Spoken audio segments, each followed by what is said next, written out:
তুমি সৎ আর ভালো মেয়ে তুলি। তোমার ভালোবাসায় আমি বেড়ে উঠেছি। আমার ড্রাগন ফল কখনো শেষ হবে না। তুমি যখন ইচ্ছে খেতে পারবে। তুমি চাইলে সবার সাথে ভাগ করেও খেতে পারবে। তাই সত্যি আমি এখন থেকে অনেক ড্রাগন ফল খেতে পারবো? আর তুমি কি সুন্দর করে কথা বলতেছো আমার সাথে। তোমাকে ধন্যবাদ জাদুকরি গাছ। পাহাড়ের নিচে ছোট্ট একটা গ্রামের নাম হচ্ছে চন্দনপুর। তুলি এক খুদে কাঠবিড়ালি মেয়ে। তার বাবা অনেক আগে এক অসুখে মারা গেছেন। তারপর থেকেই তাদের সংসারে অভাব অনটন লেগেই আছে। তুলির মা অন্যের বাড়িতে কাজ করে, কোনো রকমের সংসার চালায়, আর এভাবেই চলতে থাকে তাদের দিন। আজ আর খেলবো না রে তুলি। আজ না আমাদের বাগানে অনেক পাকা ড্রাগন ফল ধরেছে। আমার মা পারছে, তুই আসবি? তাহলে তোকে খেতে দিব। সত্যি মিনি, আমি তো কখনো ড্রাগন ফল খাইনি। কতদিন ধরে ইচ্ছে হচ্ছে, কিন্তু বলার সাহস পাই না। আমাদের সংসারে অনেক অভাব, তাই মাকে বলতেও পারি না। আচ্ছা তাহলে চল, আমরা এখন যাই। এটা হচ্ছে মিনিদের বাড়ি। তাদের ঘরের সামনে ড্রাগন গাছে অনেক ড্রাগন ফল ধরে। ও বিড়ালি মা, আমাকে একটা ড্রাগন ফল খেতে দিবেন? আমি কখনো এমন ফল খাইনি। দূর হ, কাঠবেড়ালির বাচ্চা যেন আজকাল ড্রাগন ফল খেতে চায়। জানিস এটা কত দামি? তোদের মতো ভিখারিরা এসব খাবার স্বপ্নেও ভাববে না। কোথা থেকে যে আসে ছোট লোকের বাচ্চাটা, যা খাম থাকা। মা, আমি তো তুলিকে নিয়ে এসেছি, ওকে একটা ফল দিলে কি হবে? চুপ! আর একবার ওর সাথে দেখলে তোকে আমি বাড়ি থেকে বের করে দেব। আর এই ছোট লোকের বাচ্চা, তোকে যেন আর মিনির সাথে না দেখি। যা এখান থেকে। না না, মিনির মা আমাকে না ভিখারি বলেছে, অনেক অপমান করেছে। শুধু একটুখানি ড্রাগন ফল চেয়েছিলাম। মন খারাপ করিস না মা, আমি কষ্ট করে তোর জন্য একদিন ড্রাগন ফল এনে দিব। আর শোন, আমাদেরও একদিন এমন গাছ হবে।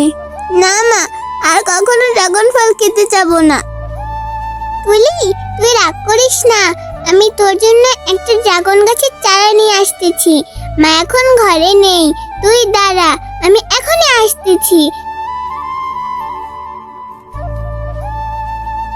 এই নে ড্রাগন গাছের চারাটা। চল এখন আমরা যাই। এবার আমি নিজেই এই গাছ লাগাবো। একদিন এই গাছে অনেক ফল ধরবে মা। আরে বোকা মেয়ে, এটা তো অনেক সময় লাগবে।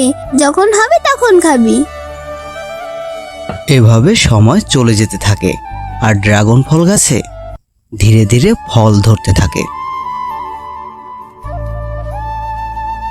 মা দেখো, আমার গাছে অনেক ড্রাগন ফল ধরেছে। এখন আমি অনেক ড্রাগন ফল খেতে পারবো। কি মজা! ঠিক আছে তুলি, তুমি এখন থেকে অনেক ড্রাগন ফল খেতে পারবে। তোমার আর ড্রাগন ফলের জন্য কষ্ট করতে হবে না। তুমি সৎ আর ভালো মেয়ে তুলি। তোমার ভালোবাসায় আমি বেড়ে উঠেছি। আমার ড্রাগন ফল কখনো শেষ হবে না। তুমি যখন ইচ্ছে খেতে পারবে। তুমি চাইলে সবার সাথে ভাগ করেও খেতে পারবে। হ্যাঁ, তোমাকে অনেক ধন্যবাদ। আমরা এই ড্রাগন ফল বিক্রি করতে পারবো। এরপরে তুলির মা ড্রাগন ফল নিয়ে বাজারে যায় ড্রাগন ফল বিক্রি করতে। তার ফলগুলো অনেক টাটকা এবং চকচকে। এটা দেখে বিড়ালি মনে মনে, ওই কাঠবিড়ালির বাচ্চা এত সুন্দর ফল কোথায় পেল, দেখতে হবে। ও আচ্ছা, এই ব্যাপার, দেখাচ্ছি মজা।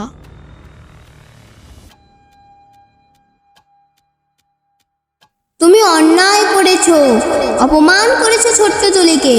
এখন তোমার শাস্তির সময়। ওহ, ক্ষমা করো, আমি বুঝেছি আমার ভুল। তুলির মা, আমাকে মাফ করো। গাছ দেবতা, আমি ওনাকে ক্ষমা করে দিলাম। মানুষ ভুল করতেই পারে। ঠিক আছে, মনে রেখো, ভবিষ্যতে যেন আর কারোর সাথে এমন আচরণ না করো, মনে থাকে যেন। এরপরে তারা হাসি খুশিভাবে জীবন কাটাতে থাকে।